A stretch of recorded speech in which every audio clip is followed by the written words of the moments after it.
wij via Harderwijk met de NS in richting Zwolle.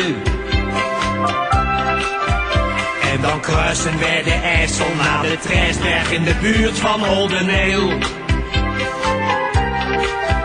Vanaf daar zien wij hem staan, de peperbus, die fraaie laatgotieke bollen.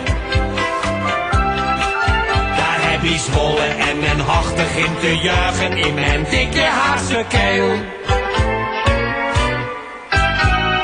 Zwolle, zonder dolle, is een einde stad. Want ze houden niet van hollen, niet van grappen en van gollen. Nergens anders dan in Zwolle gaan ze zo vroeg plat.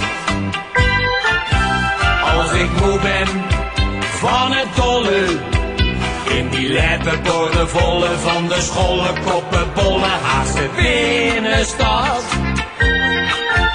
dan ken ik met de trein in 2 uur tijd in Zwolle zijn.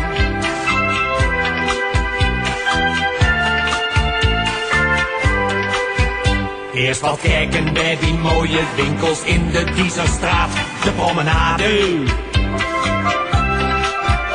En daarna een stukje stappen langs de Melkmacht en de Oude Sassenpoort. S'avonds dansen in de roos en in de handgroen nog een chique carbonade.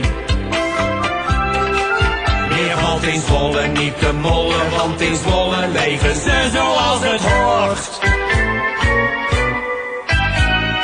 Zwolle, zonder dolle, is een einde stad. Want ze houden niet van hollen, niet van grappen en van gollen. Nergens anders dan in Zwolle gaan ze zo vroeg plat.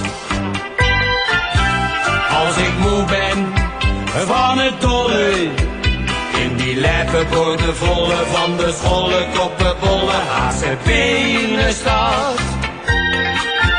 dan ken ik met de trein in 2 uur tijd in Zwolle zijn. Ik bedoel, vergelijk nou voor de Geines FC Den Haag met PEC Zwolle. Kun je niet vergelijken. Hè? En hoe je kan rollenbollen in Zwolle? Snollen in Zwolle, Die zitten er niet. parkeercontrole in Zwolle, Die staan er niet. bij namens de hondenrollen in Zwolle. Die leggen er niet.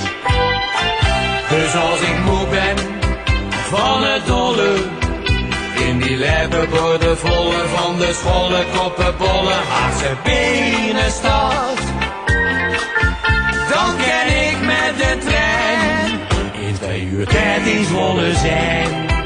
Zien wij u binnenkort ook eens in Zwolle? Zwolle, de Haag van